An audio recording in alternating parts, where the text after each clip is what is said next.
പ്രിയപ്പെട്ട പ്രേക്ഷകരെ, വീണ്ടും വിജിതൻ ന്യൂസിലേക്ക് സ്വാഗതം. അത്ര നല്ലതല്ലാത്ത ഒരു വാർത്തയാണ് ഇപ്പോൾ നമ്മൾ ചർച്ച ചെയ്യാൻ ഉദ്ദേശിക്കുന്നത്. കഴിഞ്ഞ ദിവസം തൃശൂർ പൂരത്തോടനുബന്ധിച്ച് പൂര വെടിക്കെട്ട് എന്ന ആ ദുരന്തത്തെ കുറിച്ച്, ആനകളെ കുറിച്ച് ഒക്കെ നമ്മൾ ചർച്ച ചെയ്തിരുന്നു.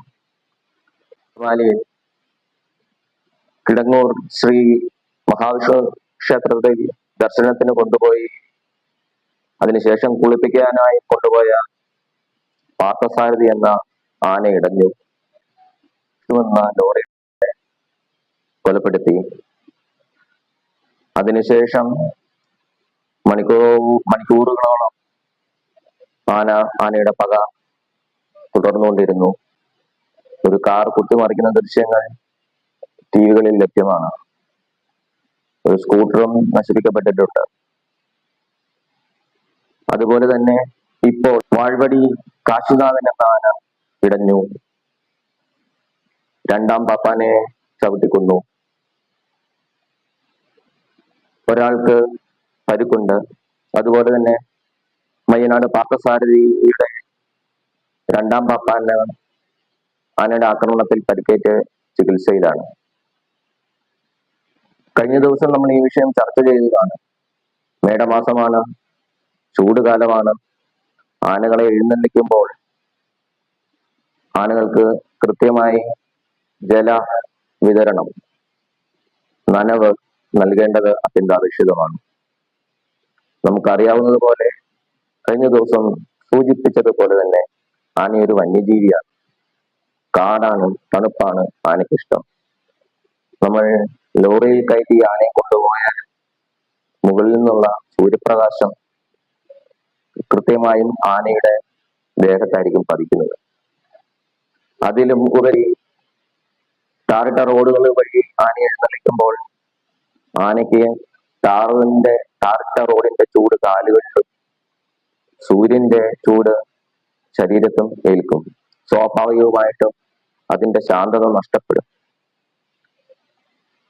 ഇതിനൊക്കെ ഒരു പരിഹാരമാണ് സൂര്യപ്രകാശം. നട്ടുച്ചയ്ക്ക് നമുക്കറിയാം 3-4 ഡിഗ്രി സെൽഷ്യസ് കൂടുതലാണ്, കഴിഞ്ഞ വർഷത്തെ അപേക്ഷിച്ച് കൂടുതലാണ് നമ്മുടെ ഈ മേടമാസത്തിലെ ചൂട്.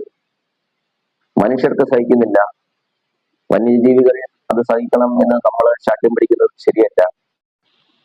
അതുകൊണ്ട് ദയവായി ഇതുപോലെയുള്ള അതിരൂക്ഷമായ വേനൽക്കാലത്ത് പകൽ റോഡിലൂടെ ആനകളെ എഴുന്നള്ളിക്കുന്നത് ഒഴിവാക്കാൻ ശ്രമിക്കുക. എനിക്ക് തോന്നുന്നു കേരളത്തിലെ ആന ഉടമകളുടെ സംഘമുണ്ട്.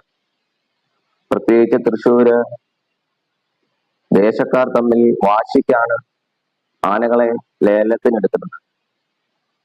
അതുകൊണ്ട് തന്നെ അവരുടെ ആവേശത്തിന് കുറവുണ്ടാവുകയില്ല. അതുകൊണ്ട് തന്നെ ആനയെ ചിലപ്പോൾ പകൽ എഴുന്നള്ളിച്ചു എന്ന് ഇരിക്കും.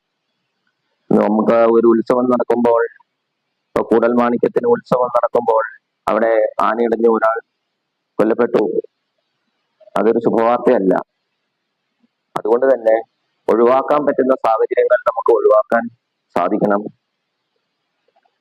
ഈ പറഞ്ഞതുപോലെ തന്നെ എലഫന്റ് സ്ക്വാഡും വന്യജീവി സംരക്ഷണ വകുപ്പും ഒക്കെ ചേർന്ന് ഇതിന്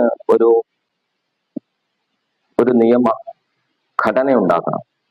അത് മാത്രമാണ് ഇതിനുള്ള പോംവഴി. പാർത്ഥസാരഥി എന്ന ആന, അല്ലെ വാഴ്വടി കാശിനാഥൻ എന്ന ആന, ഈ രണ്ടാനകളെ പറ്റി മുൻപ് അക്രമ സ്വഭാവം കാണിച്ചതായി അറിവില്ല. ഇതിന്റെ അർത്ഥം ഈ കഠിനമായ ചൂടിൽ ആനകൾക്ക് അത് സഹിക്കാവുന്നതിന് അപ്പുറമായതുകൊണ്ടാണ്. അതുകൊണ്ട് തന്നെ ഗവൺമെന്റ് നേരിട്ടിടപെട്ട്, ദേവസ്വം ബോർഡുകൾ നേരിട്ട്, ആന ഉടമ സംഘങ്ങൾ എല്ലാവരും ഒരു മേശയ്ക്ക് ചുറ്റും ഇരുന്ന് സംസാരിച്ചാൽ ഈ പ്രശ്നങ്ങളൊക്കെ നമുക്ക് ഒഴിവാക്കാം. ഉത്സവം സുഗമമായിട്ട് നടക്കും. അത് വൈകുന്നേരമാണെങ്കിലും രാവിലെ ആണെങ്കിലും. നട്ടുച്ച സമയത്ത് അല്ലെങ്കിൽ ഒരു 10 മണിക്ക് ശേഷം, 10 മണി തൊട്ട് ഒരു 5 മണി വരെയെങ്കിലും ആനകളെ എഴുന്നള്ളിക്കുന്നത് ഒഴിവാക്കാൻ ശ്രമിക്കുക. പൂരം നല്ലതാണ്, കാണുവാൻ രസമാണ്.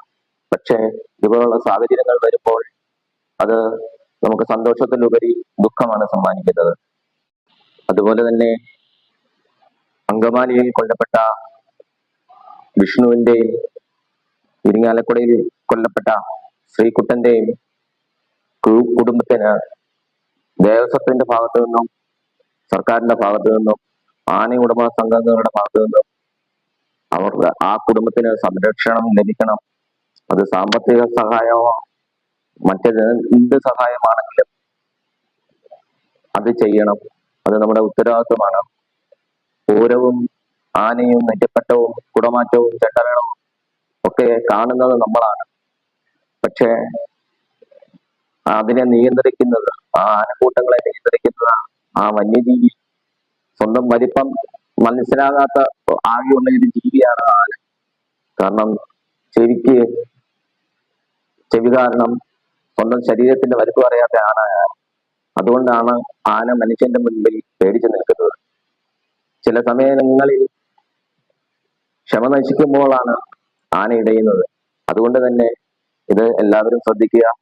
നമ്മുടെ കണ്ണുകൾക്ക് ഇമ്പം പകർത്തുന്ന പൂരങ്ങൾക്ക് പിന്നിൽ ധാരാളം ആളുകളുടെ കഷ്ടപ്പാടുണ്ട്. അതിന്റെ പേരിൽ പൊലിയുന്ന ജീവനുകളെ, ആ പൊലിഞ്ഞ ജീവൻ ജീവിച്ചിരുന്ന കുടുംബത്തെ സംരക്ഷിക്കാനുള്ള ഉത്തരവാദിത്വം നമുക്ക് എല്ലാവർക്കും ഉണ്ട്. നമുക്ക് ഇതിനൊരു വിചിന്തനം നടത്തേണ്ടതുമുണ്ട്. പരിഹാരങ്ങൾ കണ്ടെത്തേണ്ടതുണ്ട്.